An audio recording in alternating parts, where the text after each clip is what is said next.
मैं नहीं जानती इसमें क्या है, लेकिन अगर तुम लोग कह रहे हो तो मैं इसे ठीक तरह से पहुंचा दूंगी। लेकिन इसके बाद मुझे दीनेन शाह का केस चाहिए ही चाहिए। लेकिन उससे पहले पुलिस उन्हें पकड़ लेगी। इशिता, ये तो ड्रग्स है। इन ड्रग्स की स्मगलिंग के इल्जाम में मैं आपको। एक मिनट राजेश भैया, इशिता बहुत अच्छी लड़की है। अभी वो कलवा या टोटोन की तरह नामी अपराधी नहीं बनी है। लेकिन उनकी मदद के बिना मैं अपने पिताजी के मौत का बदला नहीं ले पाऊंगी।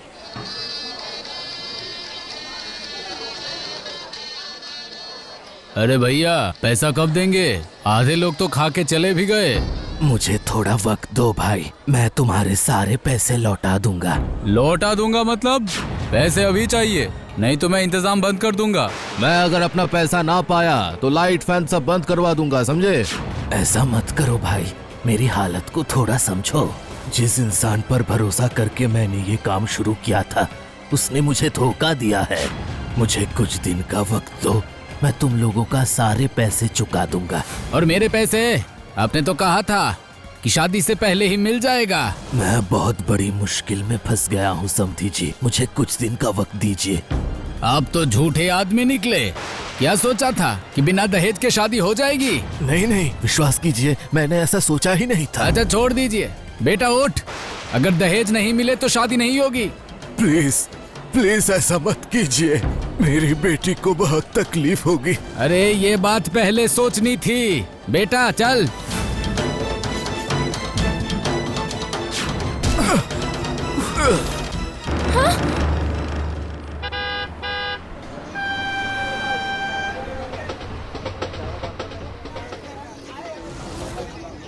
अरे वो इशिता है ना? इशिता, हाय इशिता।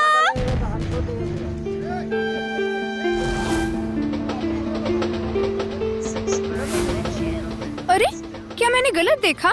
क्या वो हमारी कॉलेज वाली इशिता नहीं थी? नहीं मनी, तुमने गलत नहीं देखा। अगर उसका नाम इशिता नहीं होता तो इस भीड़ में किसी और का नाम सुनकर वो पीछे मुड़कर देखती ही नहीं।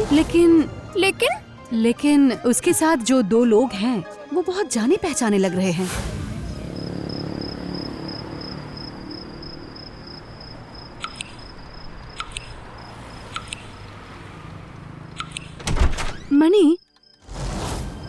मनी, इशिता के साथ जो दो लोग थे, मैंने उन्हें पहचान लिया है। कौन थे? पिछले केस के सिलसिले में जब थाने जाना पड़ा था, तब मैंने उन दोनों की तस्वीरें वांटेड क्रिमिनल की लिस्ट में देखी थी। क्या कह रही हो भाभी? मतलब वो किसी मुसीबत में है? मैं जो सोच रही हूँ, अगर वही सच है तो फिर वो बहुत बड़ा क्रिमिनल केस में फंस सकती है। तुम अभी उसके घर पर एक कॉल करो तो। हेलो, मैं इशिता की कॉलेज फ्रेंड मनी दीपा बोल रही हूँ। उसके साथ बात हो सकती है? ओह अच्छा ठीक है, कोई बात नहीं, मैं बाद में कॉल कर लूंगी। क्या कहा? इशिता के पिताजी के मौत के बाद वो घर छोड़कर चली गई। उसकी माँ बीमार है और हर महीने माँ को पैसे भी भेजती है, मगर खुद नहीं आती। इसका मतलब वो किसी ऐसे काम में फंस गई है जिससे पैसा तो आ रहा है, लेकिन अपनी माँ के सामने खड़े होने की हिम्मत उसमें नहीं बची है। अब क्या होगा भाभी? उसका पुराना नंबर भी तो काम नहीं कर रहा। चिंता मत करो मणि, जड़ पकड़ोगे तो सीरा मिल ही जाएगा। आप थाने में एक पल का तस्वीर देखकर उस गुंडे कलुआ और टोटोन को पहचान लिए। अजीब दिमाग है आपकी। कुछ भी असंभव नहीं है राजेश भैया। आफ्टर ऑल हम हाउसवाइफ हैं, इसीलिए हमें बहुत सी बातें ध्यान में रखनी पड़ती है। आप इसे हमारा प्रोफेशनल स्किल कह सकते हैं। Well said. लेकिन अगर आपकी खबर से वो लोग पकड़े गए तो आप सोच भी नहीं सकती भाभी कितना बड़ा एहसान होगा। ठीक है, तो फिर आपको मेरी एक मदद करनी ही होगी। हाँ बताइए ना। मैं नहीं जानती इसमें क्या है, लेकिन अगर तुम लोग कह रहे हो तो मैं इसे ठीक तरह से पहुंचा दूंगी। लेकिन इसके बाद मुझे दीनेन शाह का केस चाहिए ही चाहिए। लेकिन उससे पहले पुलिस उन्हें पकड़ लेगी। इशिता,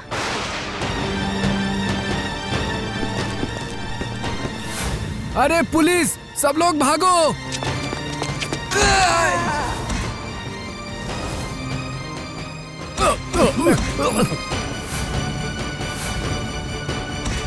ले जाओ सबको, बहुत परेशान करके रखा था।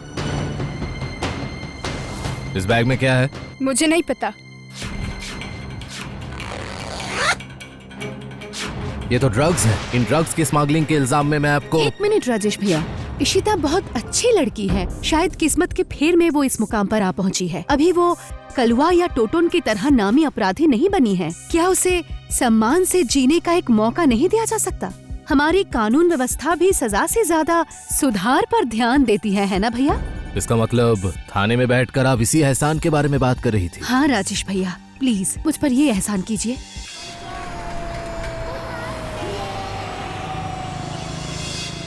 क्यों बचाया आपने मुझे? क्योंकि मैं तुम्हें मरने नहीं देना चाहती थी। तुम तो अच्छी लड़की हो ना इशिता, फिर क्यों इस दलदल में तुम फंस गई? देखिए, मणिदीपा के भाभी होने के नाते मैं आपको रिस्पेक्ट करती हूँ, लेकिन ये सब आपको बताना जरूरी नहीं समझती मैं। और मैं भी मणि की भाभी होने के नाते तुम्हें सही रास्ते पर लाने की कोशिश कर रही हूँ। तुमने जिस रास्ते पर कदम बढ़ाया है उसमें सिर्फ खतरे के सिवा और कुछ नहीं है। लेकिन उनकी मदद के बिना मैं अपने पिताजी के मौत का बदला नहीं ले पाऊंगी और वो भयानक हादसा कभी भूल भी नहीं पाऊंगी। अरे भैया, पैसा कब देंगे? जिस इंसान पर भरोसा करके मैंने ये काम शुरू किया था उसने मुझे धोखा दिया है। आप तो झूठे आदमी निकले। क्या सोचा था कि बिना दहेज के शादी हो जाएगी? अच्छा छोड़ दीजिए बेटा, उठ। अगर दहेज नहीं मिले तो शादी नहीं होगी।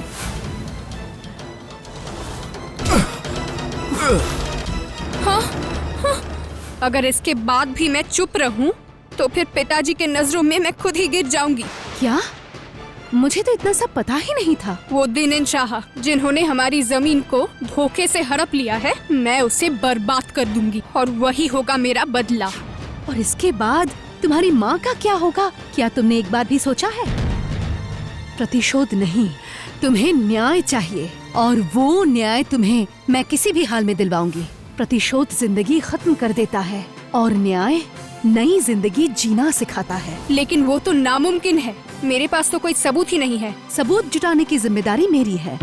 तुम बस मुझे वो दिनेन शाह की सारी डिटेल्स बता दो और अपने पिता का एक फोटो और पजामा कुर्ता दे देना। तो आपको उस जमीन के बारे में पता कैसे चला? जो व्यापार करते हैं वे असली हीरे की खबर निकाल ही लेते हैं। मेरी फैक्ट्री के लिए वो जमीन एकदम परफेक्ट है। कीमत की चिंता आप मत कीजिए। ठीक है, मुझे थोड़ा सोचने दीजिए। कीमत भी तो सोचनी पड़ेगी। ठीक है। ठीक है, अब मैं उठता हूँ।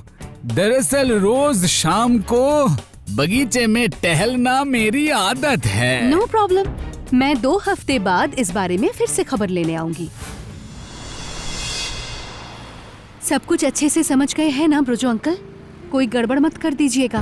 पिछले 15 साल की उम्र से मैं नाटक के ग्रुप में हूँ और क्या मैं सिर्फ 2 कैरेक्टर प्ले कर नहीं पाऊंगा? तो एक काम कर, मुझे वो ड्रेसेस दे। ठीक 7 बजे आप आ जाइएगा। वो रोज उसी वक्त बगीचे में टहलते हैं।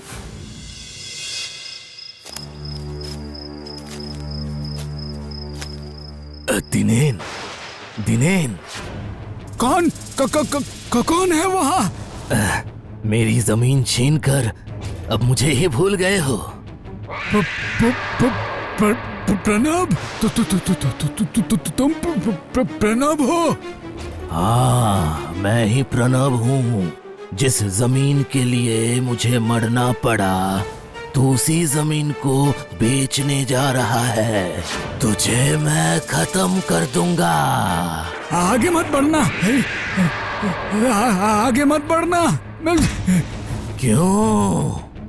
डर लग रहा है? मुझे धोखा देने के समय डर नहीं लगा था, तो अब क्यों लग रहा है? अरे अरे अरे अरे बाप रे, मैं तो मर गया। अरे भागो, मैं तो मर गया।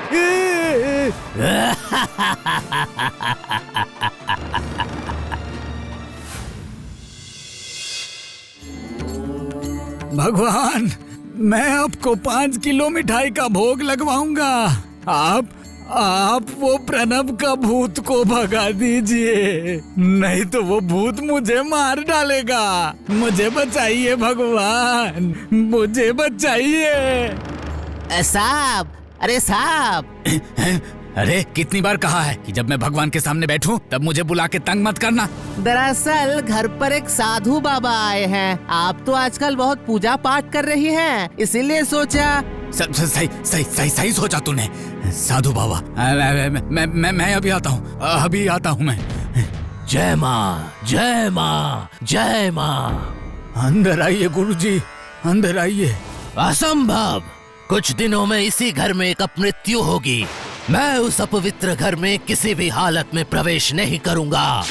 क्या? मौत? अपवित्र घर? ये आप क्या कह रहे हैं गुरुजी? सही कह रहा हूँ मैं।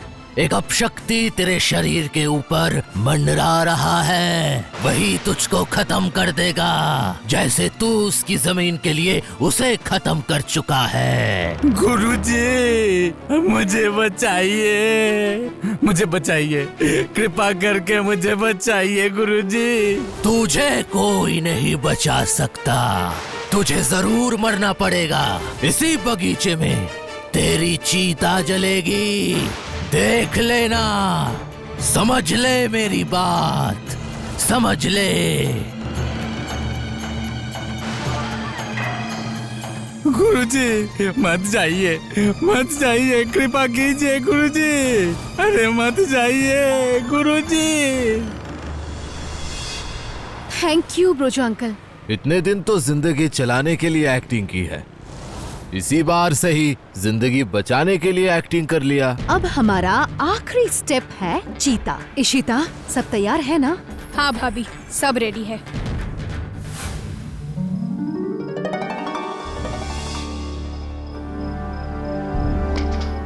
कोई आ ना जाए। नहीं नहीं, मैंने खबर ले ली है। सुबह माली के जाने के बाद कोई इस तरफ नहीं आता, और फिर शाम होते ही दिनेन शाह टहलने आते हैं। तो फिर सब ठीक है। भाभी जरा देखिए, इतने में होगा ना, या फिर थोड़ा और लकड़ी लेके आऊं? नहीं, इतने में ही हो जाएगा। अब 7 बजने में अब ज्यादा देर नहीं है। अब हमें इसे जलाना होगा।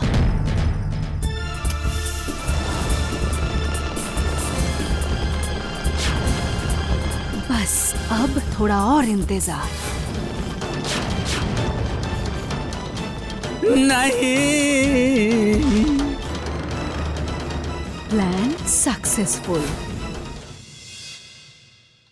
दिनेन जी, सच बताऊं तो आपकी तबीयत बिल्कुल भी ठीक नहीं है। प्रेशर और शुगर तो काफी हाई है, ऊपर से ऐसे फेंट कर जाना ये अच्छी बात नहीं है। अब मैं आपको क्या ही बताऊं, जानबूझकर तो बेहोश नहीं हुआ मैं, अचानक वो चिता को देखकर ही। अगर ऐसा चलता रहा तो भगवान ना करे एक बड़ी दुर्घटना हो सकती है। दुर्घटना मतलब मर सकता हूँ क्या? पता है, जरूर मर जाऊंगा मैं। ये प्रणब का भूत मुझे नहीं छोड़ेगा। मरने से पहले ही मेरा चिता सजा दिया है उसने। मेरा समय खत्म होने वाला है डॉक्टर साहब, खत्म होने वाला है। नहीं नहीं दिनेन जी, प्लीज ऐसा मत कीजिए। अगर आप एक्साइटेड होंगे तो आपका शुगर प्रेशर दोनों ही बढ़ जाएगी। प्लीज आप शांत रहने की कोशिश कीजिए। जिसकी जमीन है, जब तक लौटा ना दूं तब तक शांति नहीं मिलेगी। वो प्रणब का भूत मुझे शांति से रहने नहीं देगा, जरा भी नहीं, जरा भी शांति नहीं देने वाला।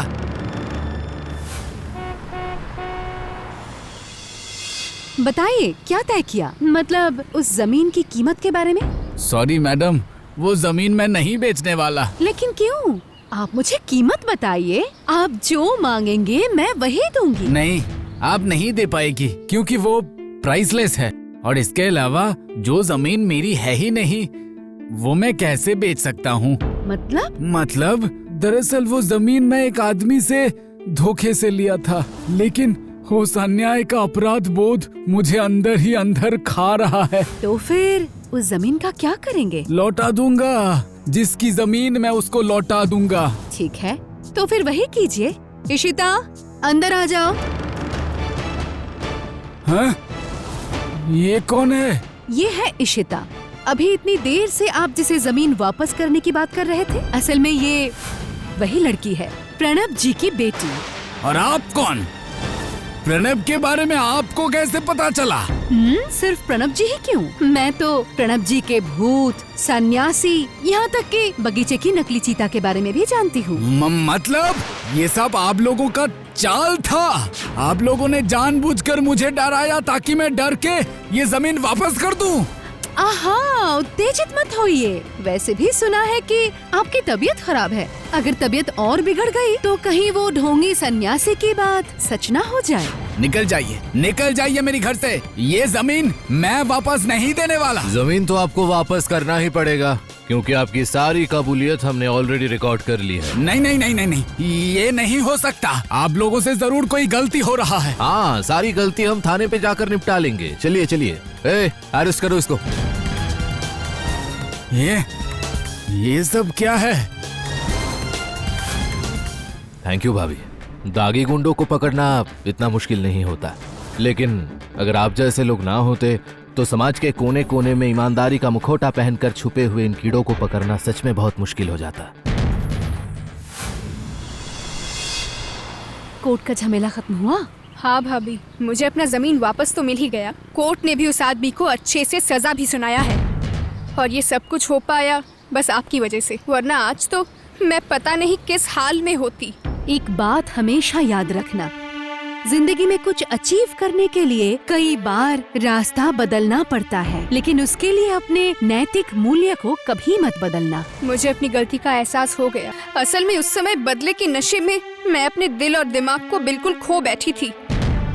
इतनी सी तो जिंदगी है श्वेता, इसे प्रतिशोध जैसी नेगेटिव इमोशंस के पीछे भागकर बर्बाद मत करो, बल्कि न्याय के लिए लड़ो। फिर देखना, प्रतिशोध साइड डिश की तरह खुद ब खुद सर्व हो गया है। सच में भाभी, आप सच में बाकियों से बहुत ज्यादा अलग हो, इसीलिए तो सब कहते हैं मालिनी भाभी जीनियस। मालिनी भाभी की दिलचस्प कहानियों के लिए एनिमेट्रिक्स हिंदी को सब्सक्राइब करें और बेल आइकन प्रेस करना मत भूलिए।